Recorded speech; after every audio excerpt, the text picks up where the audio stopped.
اب ہم آتے ہیں کہ پھر عورت کو کرنا کیا ہے. بہت ساری باتیں ہم نے ذکر کر دی، لیکن ایک بڑی بنیادی بات جس کو ابھی ذکر کرنا ہے.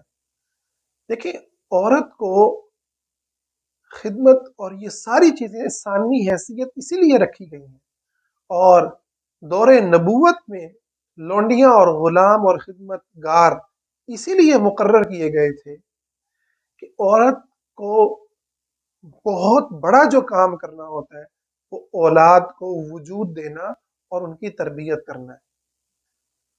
اللہ تعالیٰ نے قرآن کے اندر عورت کی ان کیفیات کو ذکر کیا ہے.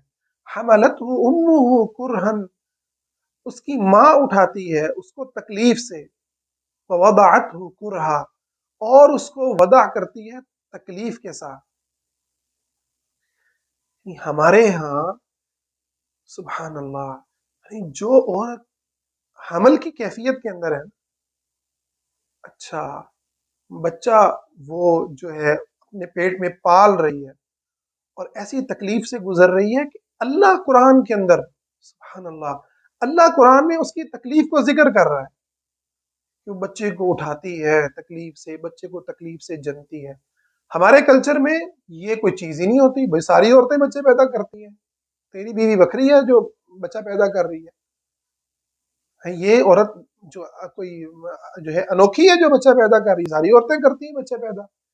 تو بچہ پیدا کرنا عورت کے لیے اس معاشرے کے اندر اس کو تو کوئی کام ہی نہیں سمجھا جاتا، اس کو کوئی کام نہیں سمجھا جاتا. اس لیے بچہ پیدا یعنی ایک عورت حالت حمل کے اندر ہے، ٹھیک ہے، تو اس کے اندر اس سے مطالبہ ہوگا وہ کام کاج کرے، اس کے اندر بھی اس سے مطالبہ ہوگا وہ ساری ذمہ داریوں کو اٹھائے. تو میں آپ کو اللہ سے ڈر کر، یقین مانے اللہ تعالیٰ سے ڈر کر دین کا طالب علم ہوں، درس نظامی میں نے کیا ہے، اور یہ حوالہ میں اس لیے دے رہا ہوں کہ میری بنیاد کوئی انگریزوں کا فلسفہ نہیں ہے. اللہ جانتا ہے میں اللہ سے ڈر کر کے روز قیامت خدا کو یہ کہہ سکوں کہ اللہ میں نے ظلم جس شکل کے اندر تھا میں نے اس کے خلاف آواز اٹھائی.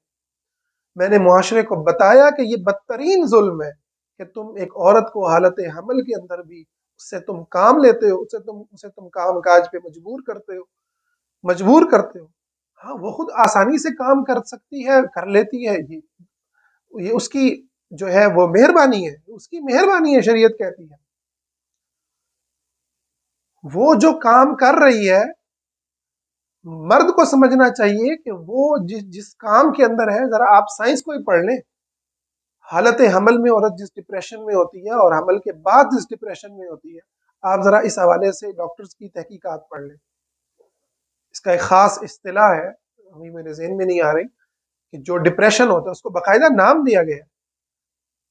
اور ہمارے ہاں تو کوئی مسئلہ ہی نہیں ہے جی، کھڑے کھڑے جو ہے وہ یہ سارے معاملات ہو جاتے ہیں، اپنے حوالے دیں گے ہمارے یوں ہوتا تھا وہ ہوتا تھا. بھائی آپ کو اگر پاگل کیا گیا ہے، آپ کے اگر پر ظلم کے پہاڑ توڑے گئے ہیں، تو وہ کوئی حوالہ نہیں ہے کہ ظلم کو آگے جاری رکھا جائے. وہ ظلم تھا، اس پہ دکھ منائے، اور جنہوں نے ظلم کیا وہ مجرم تھے، اس میں کوئی شک نہیں. وہ چاہے کتنے آپ کے لیے معزز تھے، جیسے جتنے بھی آپ کے لیے بزرگ تھے اور بلند مقام پر فائز تھے، انہوں نے ظلم کیا ہے، اور اس ظلم کو تسلیم کریں گے تو آپ آگے ظلم سے بچیں گے، ورنہ یہ ظلم پھر آپ آگے ٹرانسفر کریں گے. تو اس آباء و اجداد کے راستوں کو اللہ نے قرآن میں سب سے زیادہ تو رد اسی کا تو کیا، اور کس کا کیا؟ تو یہ کہتے ہیں انا وجدنا آباءنا علی امہ، آباء و اجداد کو ایک راستے پر پایا، ہم ان کی پیروی کرنے والے. یہ کس نے کہا ہے کہ یہ صرف عقیدے کے بارے میں آئی ہے؟ آپ کسی ظلم کے اوپر آباء و اجداد کا حوالہ دیں گے تو یہ قرآن کی آیت اس کو بھی رد کر رہی ہے. آباء و اجداد کا نہ ظلم دلیل ہے، نہ ان کی جہالت دلیل ہے کہ آپ مزید آگے جہالت کو جاری رکھیں، ظلم کو جاری رکھیں. تو حمل عورت کی ایک کیفیت ہے.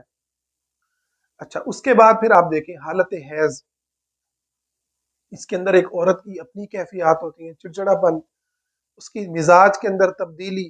اکثر لڑائیاں آپ دیکھ لیں انہی ایام کے اندر ہوتی ہیں. تو ایک عورت سے کے جسم سے جو ہے خون رس رہا ہے، اتنا تکلیف دہ ہے. اللہ جو ہے وہ تصور کریں ذرا، ایک بندے کے زخم سے خون نکل رہا اور آپ کہہ رہے ہیں لٹی رہتی ہے.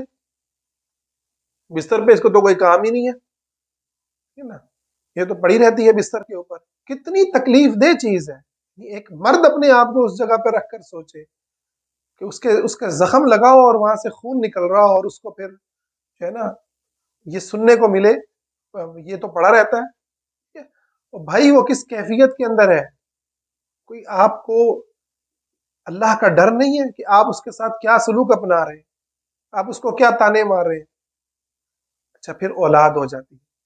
اب اس اولاد کو قرب دینا، اس کو گلے لگانا، اس کو دودھ پلانا. اب دیکھیں دودھ پلانا، قرآن مجید کو پڑھ کر کے دیکھیں، دودھ پلانا اللہ تعالیٰ نے کتنا زیادہ اس کی اہمیت ہے کہ سورہ بقرہ میں اللہ تعالیٰ نے اس کو ذکر فرمایا. فالوالدات یرضعن اولادهن حولین کاملین، مائیں اپنے بچوں کو 2 سال تک دودھ پلائیں. دودھ پلانا کیا ہوتا ہے ویسے کبھی سوچا؟ عورت کے جسم سے غذا نکلتی ہے اور اس کے بچے کے اندر منتقل ہو جاتی ہے. اللہ، میں اپنی ماؤں کے اوپر اور یقین مانے ان کی عظمت کے ہم ان کی پاؤں کی خاک نہیں ہیں کہ وہ ہمیں اپنے جسم سے غذا دیتی ہیں اور ہمیں جوان کرتی ہیں، اور ہم جوان ہو کر کہتے ہیں کہ یہ کون سا جی بڑا کام ہے، ساری دنیا ہی جو ہے وہ یہ کام کرتی ہے. اور بھائی اس کے اندر عورت کے اوپر ایک کیفیات ہوتی ہیں، عورت کی کے احساسات ہوتے ہیں. بچے کو ساتھ چمٹانا، عورت کا اپنے بچے سے تعلق جو ہے وہ نام ہی ایموشنز کا ہے. عورت فی نفس ہی اللہ تعالیٰ نے اس سے جو کام لیا ہے اولاد کا، وہ اللہ نے اس کو بنایا ہی ایسا ہے کہ وہ جذبات کا مجموعہ ہے. وہ جذبات کا مجموعہ نہ ہوتی، وہ مرد کی طرح بڑی جو ہے نا وہ پرسکون اور بڑے جو ہے زبردست قسم کی فیصلے کرنے والی ہوتی، تو پھر وہ بچے پیدا نہ کر سکتی.